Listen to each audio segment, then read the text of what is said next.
Delight to see everyone. We have apologies for our absence from hundreds of people. From Councillor Jason Pritchard, which is Olga and Fabian Fraser-Allen. I think that's everybody, isn't it? Yeah. Can I ask you, first of all, if you could confirm if the minutes of the last meeting are a true and accurate record? And you're happy for me to sign them? Thank you.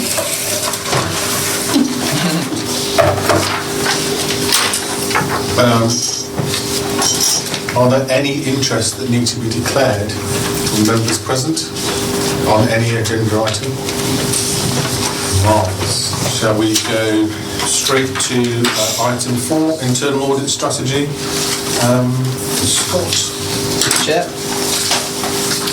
Over the past years, members have expressed a desire to understand more about internal audit and how it fits into the workings of the council, and I think I've responded to that. Certainly the training session in November was well attended. I think in hindsight it would be considered a success. I've certainly had some good feedback from that.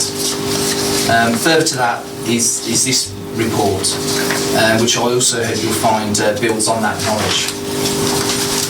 You'll find that most of the information contained in the main document, the attachment to the covering report, was covered in the training session in some way or other, albeit now with more meat on the bone from a practical sense of delivery. Therefore, one thing I am conscious of is not turning this particular meeting into a training session. However, having said that, if members have any questions on the process or any content in preparation of the plan, then I'm more than happy to answer any of your questions here or deal with them separately outside this meeting. Focusing on the decision on hand here today is the important content is the consideration of the ongoing development of the internal audit service through our strategy and the audit plan itself. It is these matters which require your endorsement and approval above anything else. If we first look briefly at the internal audit strategy, if we jump straight to the document and look at page 18 of your papers.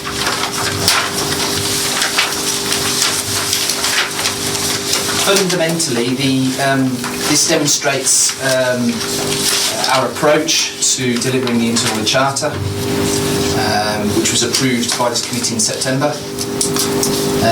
You'll see from the first set of bullet points how we intend meeting the main objectives and challenges within that charter.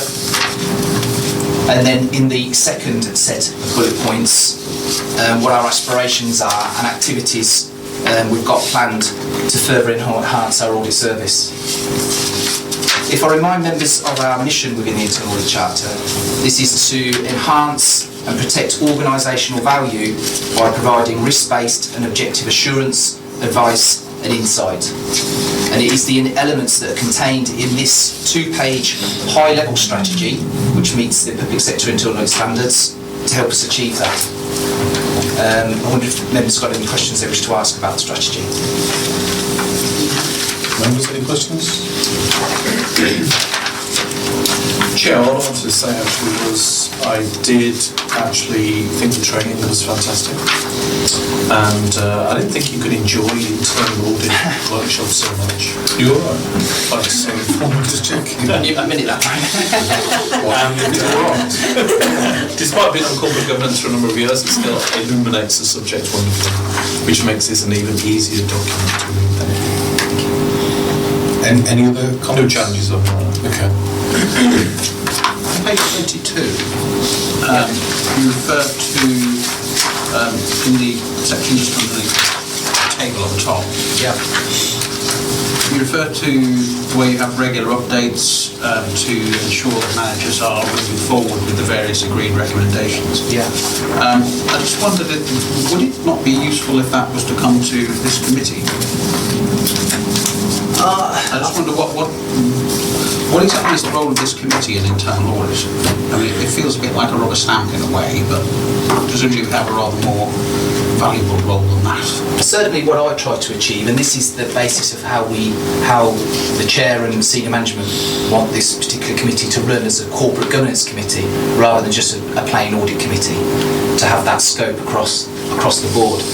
And certainly one thing that I, sort of, as I've been as internal audit manager and helping deliver, is understanding what to bring to this committee in terms of what the level of detail they wish. Certainly from the audits that we undertake, and we give audit opinions on those, I bring the significant issues to this committee, or what I see to be the significant issues based on the assurance levels that we have. And so I highlight minimum assurance and those of corporate significance. In terms of then delivery of that, you have the barometer indicator of assessing management's implementation of high priority recommendations, and I also report back to you on medium and low risk ones as well, part of that. And I think if that indicated to you that there was an issue and that management weren't taking the prompt and effective delivery of the recommendations, and by looking at that indicator, if it was telling you that there was a problem with that, then I would certainly say, to help me do my job properly, I would like to have seen, you up the ante in terms of the content that's delivered here. But given the fact that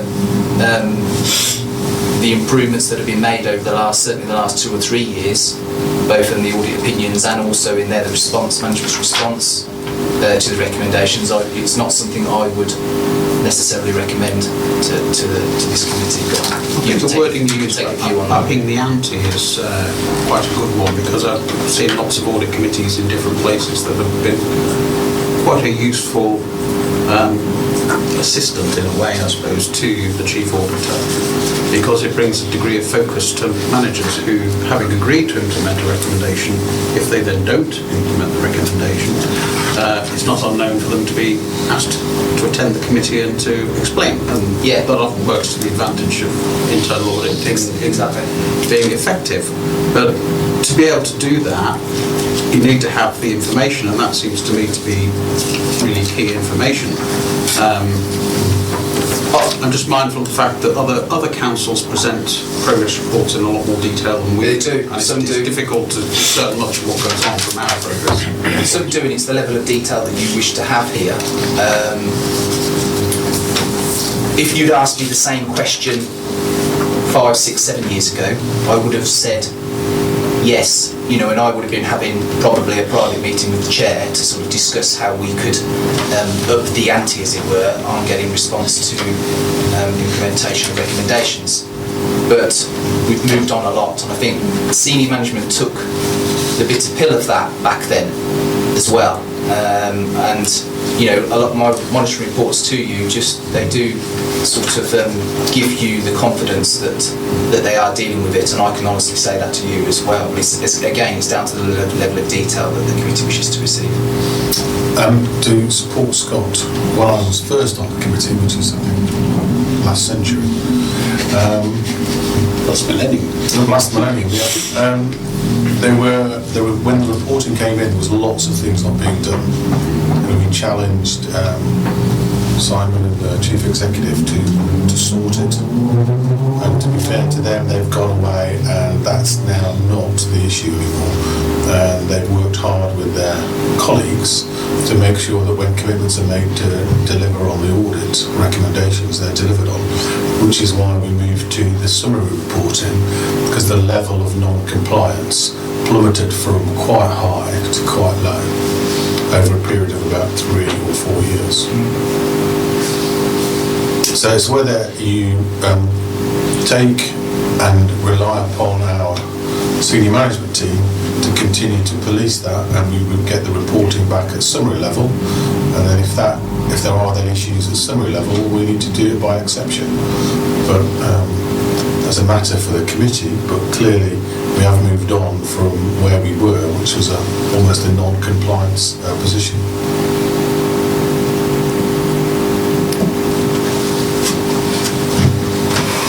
I'll just add mine. No, don't. No, it's fine, Audrey. Because I've got a member who wants to say something first. Oh, well, I'm not sure it's the same question, using different words. we've got the universe, which then comes the plan, which then becomes the audit plan here. The results of these, Yeah. they come out in a report to us. So if I just pick the first one, because it just happens. They actually come out within a individual report to senior management, to management. Right. The audit reports. So the audit report goes to senior management? Yeah, with an action plan. Right, so how do I know, because it's the first one, Yeah. payroll, you've got high, 11 days, how do I know if that's okay? If your audit was actually saying that audit was fine? Yeah, because what I then do it on that particular page, on page 22, with the assurance opinion, Right. you will see that what level of assurance I give it. And when I do the annual audit review, you see the results Yeah. of every individual audit that's undertaken and what that's telling you. Gives a percentage. And that's when you focus in. I certainly bring to your attention as part of the committee the minimal assurance ones and any that are of corporate significance. And certainly one or two questions have been asked in past meetings about some of the ones that have just dipped into limited assurance. Hence the other barometer indicator you have, which is that ratio of 80 to 20 between those that are full and substantial and those that are limited and minimal. So it's possible then to see each audit being carried out and the result of that audit in those five Yes. headings, Yeah. which would come to this committee. It comes to this committee as a separate appendix in the annual audit review, yes. So that's at the end of the year. That will come like we've finished Yeah. the previous financial It year. can't come as we go through the year. So we've got to wait 12 months to see the result. Well, that's where during the year I do my interim audit to you and raise the significant issues to you at that point in time. Right. And I'll still see the results of each audit. You will see a summary of the results of each audit at the end of the year. Yes. Right. Really, yes, that you were coming at the same issue I was, but from a different direction. And one of the points I was making is that we don't get progress reports here in the way that other councils do. If you look at neighbouring councils, they'll get maybe 3-4 audit progress reports per year to their audit or governance committee, which will identify where the plan is going, which ones have been started, which ones are completed. We only get one. We get one in January. You get an update. We get one in Yeah, January. in January. In January, one a year. Whereas other councils do. I get to see more than that. That doesn't go out to the others? Is it just because I see them? No, you see all the audit reports. Chair and the vice chair get all the audit reports that are issued. I've never seen those go to a committee. That's the top of it. They are the full audit Yeah, reports. I get the full report. But the progress report, we only get one per year. Whereas, and I really don't see how we can effectively do any scrutiny on the basis of one progress report a year. Whereas other councils do it 4 times a year. I thought just a straightforward spreadsheet with a... Yeah, that's what I've been used to. No, there isn't a problem in doing an interim report in September to that particular meeting, but we only meet 4 times a year in any case. April deals with the audit plan, start of the year. Our next one is then suddenly comes upon us really quickly in June. We haven't really started much of the work. We could do an interim report in September, end of September. End of September, and then the next one jumps all the way around to January. It's just the timings of the committee are more around the accounts, the statutory accounts. If you can do an interim in September, because obviously I'm slightly in a different place because I get to see everything. Everything. But I think for you, if we could do one in September, an interim report in September, that would then solve the issue I think you're trying to raise. Big step forward. We could do that, And yours as well, Kevin. I'm happy with that. Yeah. See something more than one CV. yeah. Yeah. And then I'll look to also then enhance the list of the completed work, and then I could also include then figures on implementation recommendations at that point in time as well. So now what? Well, I haven't got anything to say now. All right. Are you content with that, colleagues? Yeah. That's a good step All forward. right. Yeah. Any other questions on up to page 28?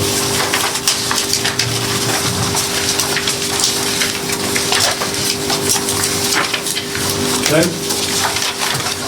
And then I think the table, Scott, is really informative about what you're planning to do, and also potentially could guide some of the thoughts of what we bring to the committee in due course.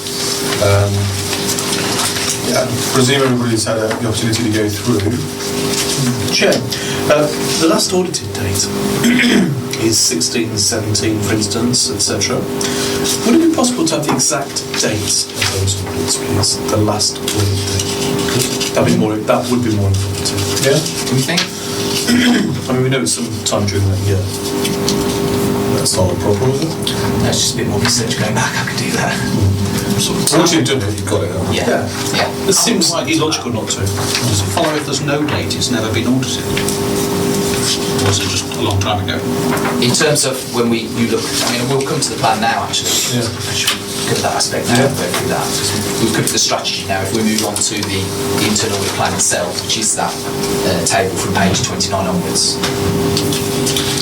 You'll see that this identifies our proposed work for the current financial year. The plan is constructed predominantly using a risk-based approach, but also ensures adequate coverage is achieved of the fundamental aspects of control, risk and governance. The Internal Audit Service also has a responsibility to deliver the counter-fraud strategy.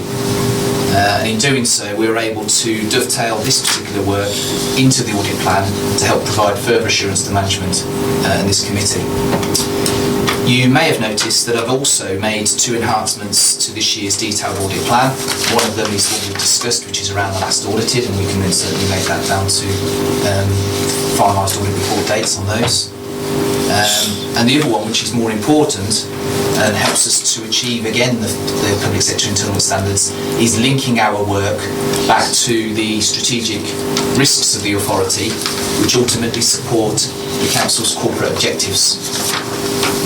There is a table which I've put together from the council's strategic risk register, which is on page 36, which I hope you find useful as a summary to show the direction of the inherent risk to then what the residual risk is after the mitigating actions have been considered. So that's the key, that's the link of our work to that. Sometimes it's difficult to completely come up with a direct link, and some of them are indirect links to strategic risks because of the very generic nature of some of the corporate risks at that level. Following the plan, you'll see the next table, which starts on page... We're going to the next table. Does anybody want to make any comments on the plan? Yeah, the page 29 again, go back to so the payroll, for instance, on the first item. It was last audited 16-17, so you'll put the proper date in. Yep. And then it's audit days is 11. Does that mean it was audited for 11 continuous days, or is that maybe 2 people doing 5 days? How does that work? Is that, or is that like separate occasions throughout the year, etc.? Yeah, they are predominantly, these audits are undertaken at the point in time, so 11 days is the audit. Right, so you say at this point we're going to do the audit for payroll, and then you spend the next 11 days focused on that topic. Yeah, we'll scope of the work with management, scope of the work, and undertake the audit within a time scale, within an allocated time within the year, which we liaise with management on to ensure that it fits their demands and priorities. So to make sure it doesn't disrupt the operations. Exactly. Yeah. So that's more helpful then, so that will give us a specific point in time where that will be took place, the start date and the end date. So we'll just give you the date. The date will be fine, or maybe the start date or the end date. The end date. Because it needs to pinpoint it, that's the main thing. Yeah, I think the finalised audit report date is key. It's got a date. Yeah. We'll get him to agree on. Yeah. He's an auditor, he likes things like that. Scott will work in how many days there are every month, so... I do have these tendencies. Yeah. Thank you, Mr. Chairman. I take it we're now looking at pages 29 to 33, is that the case? Yeah. Just to clarify, you've got a column called audit category. Yeah. The initials AR stand for audit requirement. Does that mean it's requested by external audit? No, it's more of an inherent element of providing the internal audit service. So you'll see it's inherent that we will look at corporate governance. So it's an audit requirement, and sometimes a management requirement also if you take the very first one on the list, which is corporate governance and ethical framework. It's a requirement of internal audit to examine corporate governance arrangements within the authority. We might not necessarily do that as a specific audit, but it is an audit requirement. In this instance, it's also a management requirement because we're involved in the officer working group that looks at the local code of governance and the annual governance statement. So we also then provide advice to management at their request. Thank you. And on page 33, you've got two audits planned, one for West Northamptonshire Joint Planning Unit and one's for Northants Waste Partnership.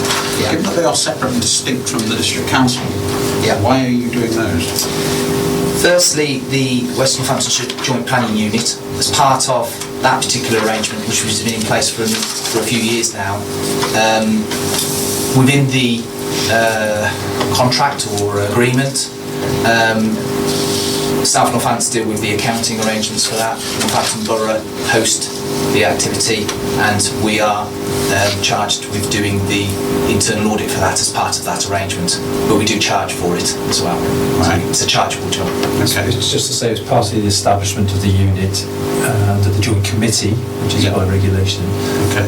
And in that sense, approve to share our responsibilities in the memorandum of understanding is what they're. I follow that. In a way, that was kind of preliminary to where you probably know I'm going because we've had an exchange of emails on it. If you accept it as the case that you audit external entities, whatever shape or form they may be, why do you not ever audit the Daventry Estate Company Limited? Well, in particular with these two, they are a management requirement. So we do get involved. We've got requested to get involved in those particular partnerships to audit them.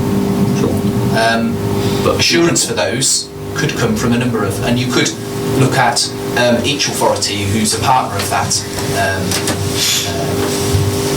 partnership could potentially do their own auditing from it. But they are to provide economies of scale and avoid duplication.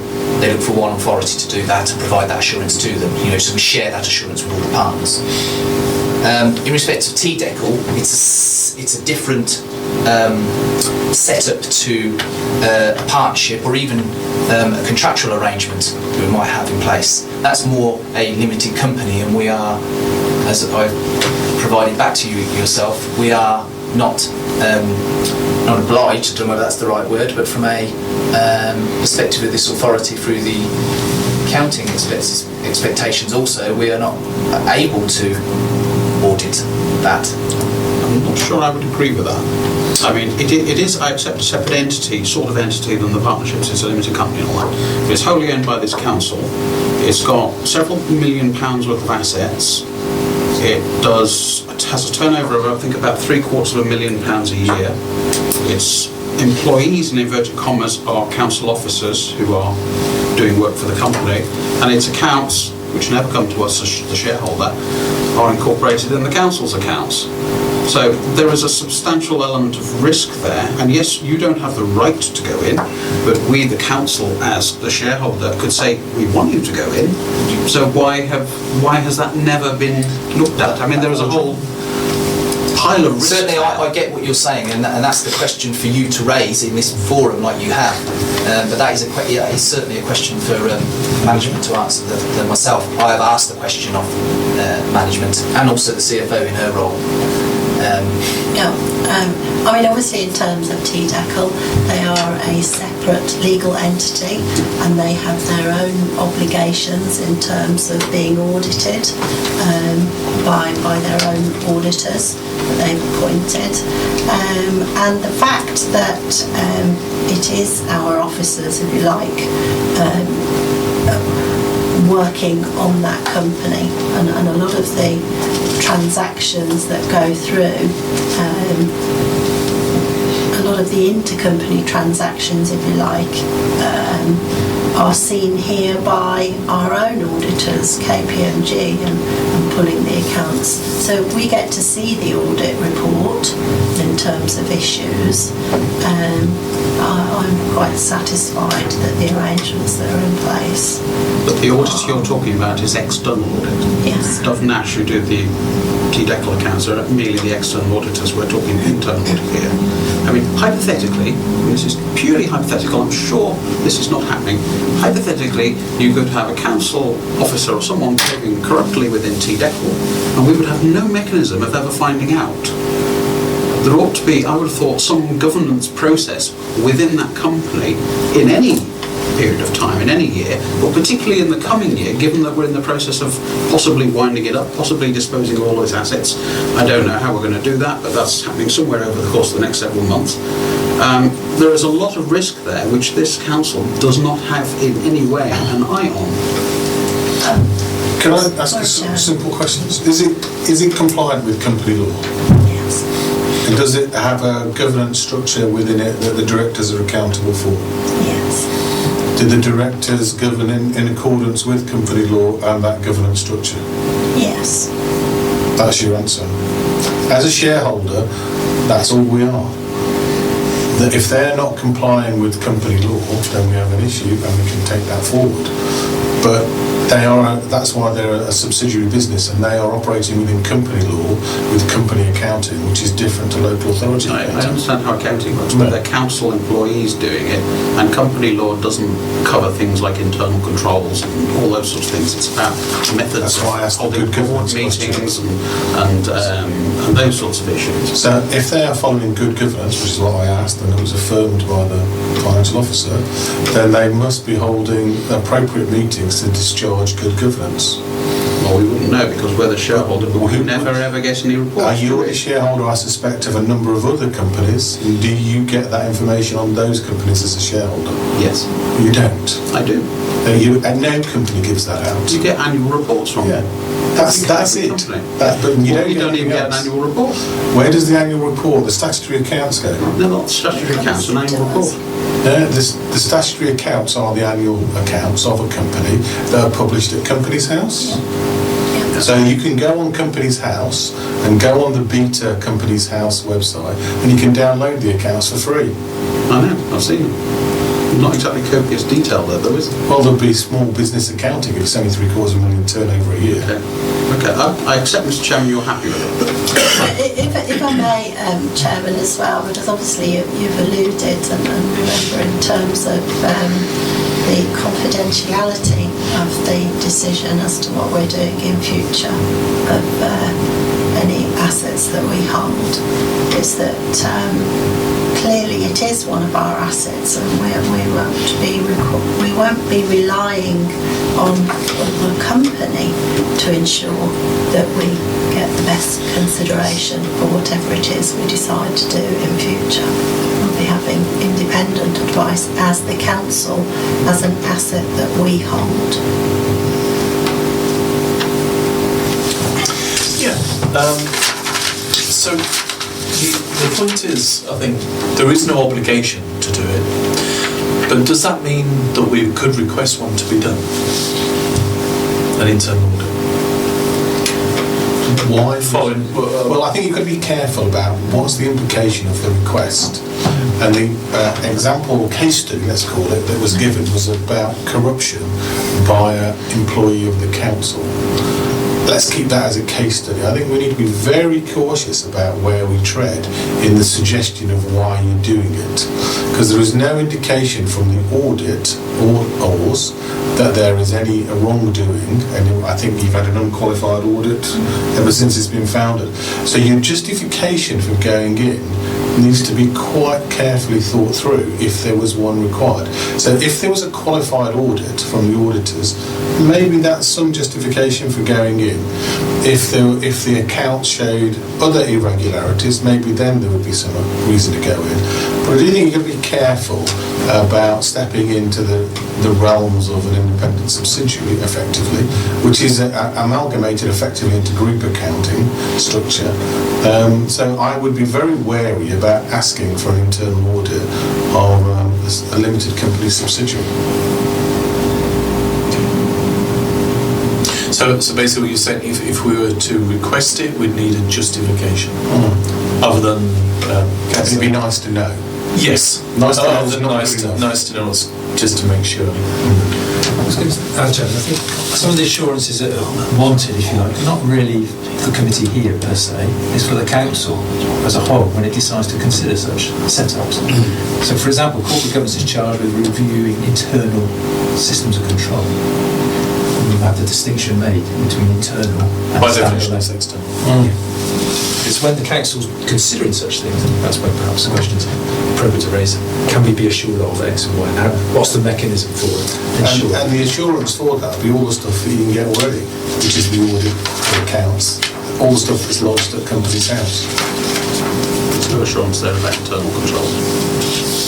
Sorry, Chair, if I may as well, in terms of this council's who we appoint as board members, and it's those board meetings and board members who should have all the information, and bearing in mind that we have members on the board, if there were any instances, I would expect them to represent the council's interest. Because that's why they've been appointed onto the board, to keep an overview of how that company is run. And they carry the joint and several liabilities of the executive directors. Yeah.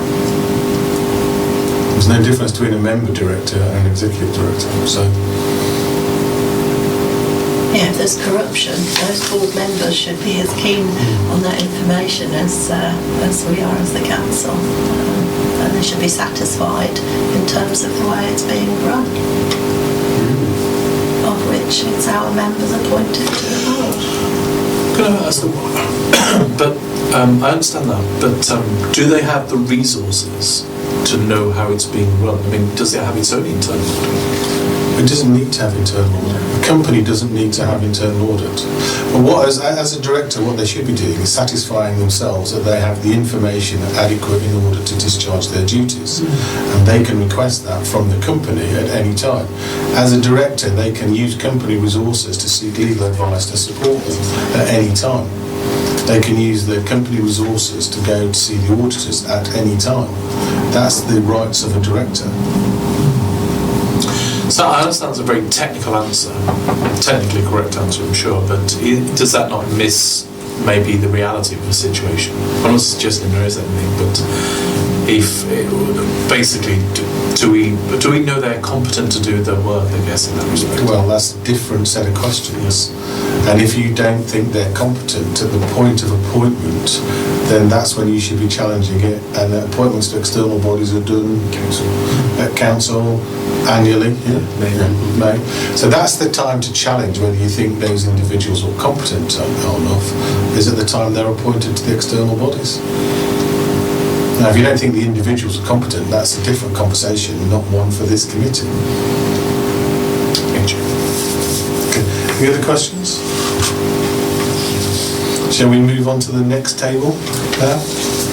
Yes, thank you, Chair. Lastly, I was going to pick up the last table on here. It was page 34 onwards.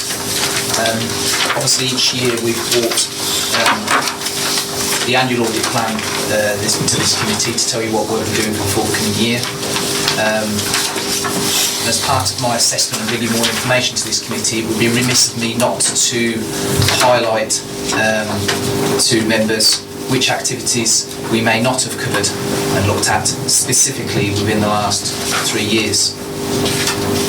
As you may appreciate, we only have a finite level of audit resources, and it would certainly not be cost effective for the authority to ensure that every activity is audited every year, hence our risk-based planning approach. You will notice that although there are aspects in here which we haven't specifically covered within a number of years, and some activities that maybe not, that isn't necessarily the case. We certainly pick up aspects from a cross-cutting perspective from our work on covering the council's income and expenditure. What it does mean is that the activities just not been separately examined. But you will also notice that many of these activities are judged low priority from an audit perspective also. But I'm quite happy to have any questions from members on this particular table as well. Any questions? Colin? Thank you. Does that include up to page 36, the matrix, or are we coming on to that? Sorry. We've picked up 34, page 35. 36. Just 34, we'll come Yeah. to that in due course. Yeah, 34, 35. So can I pick up on the question? If there's a dash where it says last audited, that's one of those where it's never been audited. Never been audited in the last 3 years. Never been audited in the last Last 3 years. But you've got some there like legal services where it says 10/11. Yeah. So that's more than obviously Yes. that's 6 years ago. Yeah. I mean, going back as far as the records, because obviously what I've tried to do with this particular report this year is to provide some more enhanced information for you. Yeah. So yeah, quite honestly, I've that's gone what I was back 6 or 7 years, Yeah. of course, yeah. So you could almost make the assumption that, or certainly the assumption that we haven't specifically looked at some of these areas for a number of years. Because otherwise you don't. I mean, if you take corporate property management straight away, that's 0910. Yeah. So therefore, if freedom of FOI is 0809. Yeah. So if you have a dash, you're saying indicates more than before 0809. Yeah, or not in fact, not Or at never. all. If you look at something like historic artefact storage, or it just never comes up on our assessment, risk-based assessment, planning assessment, to be able to sort of bring it up into a level of priority in any given year. Is there some continuing question? Is there some merit in occasionally doing a sort of a spot check on an area anyway? Perhaps, Yeah. Say take car parks and parking enforcement, maybe, or any other. Yeah, example. I mean, as I've sort of tried to explain, and probably not very well, is that we do some cross-cutting work when we, for instance, we will look at creditor transactions, or we will look at cash income collection. So we will pick up on certain aspects within these subject areas from that perspective. That also some of these that maybe haven't been covered, there will be then also assurance that's been provided by an external body. Particularly like if you look at democratic process and election expenses, is provided by the Electoral Commission. Use FOI as an example, because we get an FOI report every year. So, given the fact that we get essentially all the information there, the risk factor of doing an audit is fairly low. That's why it's still 8-9. Yeah. Could it, I mean, the problem is, whenever you present as a table, you always want more information. Yeah. That's a good thing about a table, I guess. But so, for instance, taking your point there, Chair, if you take 0809 with the FOI, you could actually add a comment to say this might be picked up elsewhere anyway. So it'd be more informative. Yeah, I think that's useful. Certainly, I think that's what I've tried to do here in the limited time in trying to put together this comprehensive document compared to what we've had previously. And certainly, what I'll look to do is enhance it further where I can, yeah, for sure. And try and even then identify some of the cross-cutting exercises that we undertake as well. Yeah, because I think it's one of those things, isn't it, where you present it in this format, it almost raises more questions. Yes, yeah, which I was really. Don't ask more questions, I've got. Thank you, Chair. Yeah, just to be clear on that point, does that mean that with the last audited dates on here, that there's no set timescale that any of those items have to be audited? No, that's correct. What we'll do is... That's the figure of Tipple, isn't it? Yeah. No, yes. Yes. Well, that's correct. But yeah, I mean, it's not as straightforward as that. The organisation changes over each year. Different risks come to fruition. There are different trends. Things happen that then, through our assessment of risk, change happens in other areas more than others, and that may bring about its priority. I think its priority. but each year we only have a finite level of resources that we can employ. So, there will be a number of aspects that just will be too low for us to consider.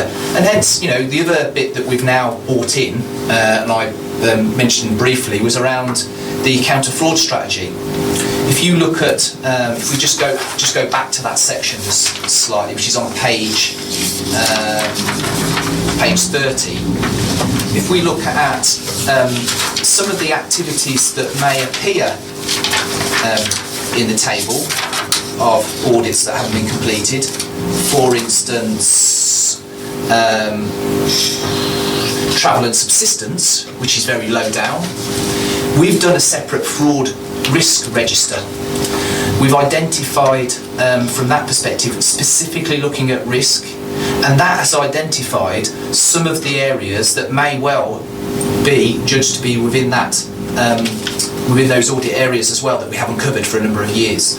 So if you look down here, we'll be picking up employee expenses and subsistence. That's an area that wouldn't score from an audit perspective very highly on its own for us to go in, given the resources, but purely from a fraud risk perspective, it does come up high. So we are looking to do a programme of work. So there are other aspects of that fraud side that will, and I'll sort of over the next couple of years, as I keep presenting this, you'll see some of those elements down there. We'll have some, they won't be specifically audited, but there'll be some more detail to back up where we're providing coverage around that area. If that helps.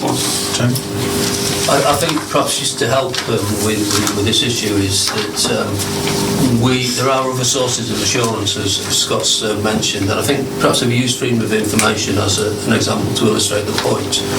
Chairman's already recognised that we bring an annual report here, which will come to the next meeting, which provides you with the stats and some commentary on the work that we've done in response to freedom of information requests. Management team get a quarterly report on freedom of information requests. There's also an appeal process describe it as an appeal process for those requesting information. If they don't like our response to them in terms of timeliness or not responding, then they can take that up through the Information Commissioner or whatever. So there are other layers of assurance that sit behind this. And as Scott says, it's what makes it onto the audit plan is going through a risk-based process, which will consider issues such as other routes of assurance. And I think just on assurance mapping, we will be doing some more work on that during the course of this year to help us identify and record what our assurance is for lots of these elements in the plan. Yeah, because that's quite right, Tony, because if you remember about where we fit into what we call the three line of defence, which I've tried to sort of bring up every time, is we are the third line of defence in providing assurance to this committee. Management at the first, and then support services and other areas. And there are some external review bodies also. So we are one of the main assurance providers, but we are the third line of defence. So we will provide coverage, but that doesn't necessarily mean that management haven't got their own necessary checks in there, or also the second level of defence in terms of, like, for instance, corporate health and safety, which has its own unit. All right. Okay, shall we move on to the table on 36? Colin, you were indicating you were desperate to look at the table on 36. No, yes, please, Chair, actually. So there's a couple of trivial things I add, just on some spellings, actually. I think it's worth noting in a public document. But also, actually, it's the kind of phrasing of some of the cells are kind of amusing, but I'm not necessarily sure if there should be the right descriptions for a document that kind of lives in the public domain, as it were. So, I mean, it's quite interesting. We've got this kind of reputation, catastrophic. It says remembered for years, exclamation mark, exclamation mark. I kind of think I understand the point, but I think it kind of detracts from the seriousness of the document. And also the spellings, like I said, negligible is actually got two G's. And then also morale stroke marginal, hostile is hostile. Things like that. I think there's just some weaknesses in the document which don't look as good as professionals they should do. Well, If I can answer that, Chair, please. In terms of what I've tried to achieve here, is all I've done is summarise the strategic risk register of the authority. That register comes before this committee as part of the risk management, and also then goes through strategy group and council. I did already raise that with Chair some of it, but I mean it's an interesting. I mean, it reads well, but I think it looks almost a bit trivial. We'll leave that to Simon. But it's really a design thing. Yeah, I'll just reassure the committee we don't. I know you it's do. trivial. But we you also might want to keep have that impression, I suppose. Yeah, I suppose. Well, part of the reason is to try and have impact and just to emphasise the point. So we'll have a look at the language. But Yeah, I agree. I mean, remembered for years. It's true. It does get remembered for years, and you look at Ratner and people like that with them. That is remembered for years. It's a great case study, but I think probably could be phrased slightly better. Actually, if it wasn't a document for public domain, I think it's phrased fine. But I think for the audience, potentially. Any other points, members? People are forgetting Enron, remember? Kids today don't remember Enron. Exactly. Page 37 onwards. Into the glossary. Right, we go back to the recommendation.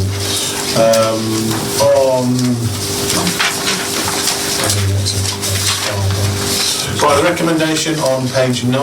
Are we happy to propose comment? Second, Kevin? All in favour of the internal audit? No? So 4, 1 against? No, I'm abstaining. Oh, you're abstaining? 4, 1 abstention.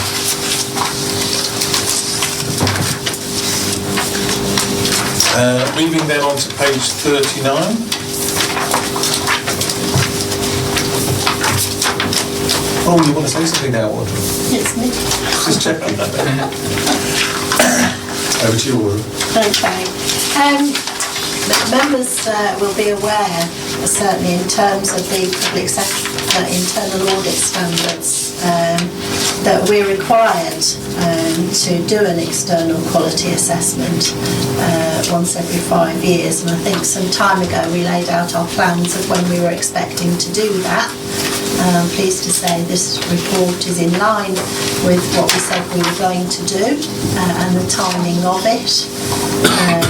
I'm not going to go through the report line by line because I think it's fairly self-explanatory in terms of the process that we've been through and in terms of the assessor that we have with SIPFA. I certainly think they'll do what we need them to do in the requirements, and in terms of what will be reported back here, I would ask members to approve the report. Have members got any significant questions for Audrey on this report? I'll have any significant questions. One, Kevin, be quick. is it fairly detailed, this assessment? Does it follow like a standard? Yes, it does. Right, okay. Yeah, I mean, in terms of the actual details, sit for themselves in terms of setting out the fact that they are the ones doing it. There's a bit. They actually set the internal audit standards for public bodies, SIPFA do. So in terms of meeting the qualifications and independence requirements, but they've also done a number of these assessments.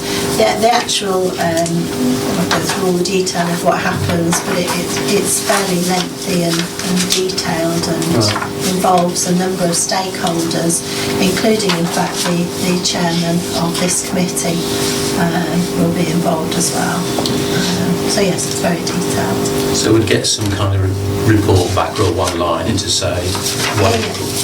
The actual assessment will come back to this committee with the management response to it. There'll be an action plan and there'll be our response to that. That will come back to Corporate Governance Committee. So if it's detailed for £5,000, that seems extremely good value for money to me. I didn't argue with that. Thank you, Chair. I was thinking the same thing actually about the £5,000. Typically, how long does the assessment take? Particularly given that that £5,000 would include a report as well. It's not particularly long a piece of work. It's 5 days. 5 days. Yeah. 5 days including a report. Yes. Gotcha. And when do we expect the report to come back to us? September. Oh, the September meeting. Yeah. Okay. We can and then we'll review it and feedback on that. Thank you. So this is the policeman checking out policemen, basically. Yes. What value does it add to our organisation? Well, in terms of when we were deciding sort of when to do this assessment, and in terms of, rather than let them come in early doors and sort of pick through, when the standards were set, it gave Scott and the team a chance to go through, which is why we said we'd do it in, I think it's the 3rd year, we're in 4th. And it actually says in terms of not only assess the service against the standards but help identify and support any opportunities for improvement. So in terms of what we're going to get out of it, we're going to find out that whether we're meeting the standards, and I've no doubt that we are, but in terms of implementing improvements on the action plan and the I management look forward to response. seeing the value added for the £5,000 in September then. Tony? I think just to add to that, what it replaces was an annual internal assessment. So you're getting an external assessment. So it's An independent. So, right. So before we had an internal assessment of the internal audit. yes. But now we use SIPFA, wasn't it? SIPFA provide the person to do the external assessment of the internal audit. Yeah. Okay, so it's objective. That's the It's point. Yes. independent. Objective and independent, and we get a report at the end of it with recommendations, etc. Sorry, Chair. One more. Is it possible in advance to have a look at the standard which they assessed? Do you have a copy of that? Yes, in fact, I can send that round. It's the public sector internal audit standards, which have As actually referred just to. been revised. Other than Colin, does anybody else want that? Yeah. Useful. Yeah?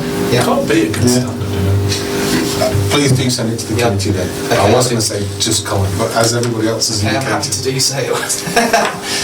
Right, so committee, are we happy to resolve this approach for undertaking our external quality assessment?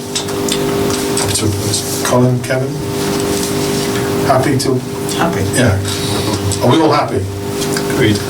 Yeah, unanimous. Well supported. Urgent business. Do we have any other urgent business starting with far end? Cruising round? None advised, Chairman. Not advised. Not advised. Not for that. I'm just inviting it just in case. Right. Thank you all very much. I failed miserably. 7 minutes past 7. I'm so sorry to. 10% license. That's 40.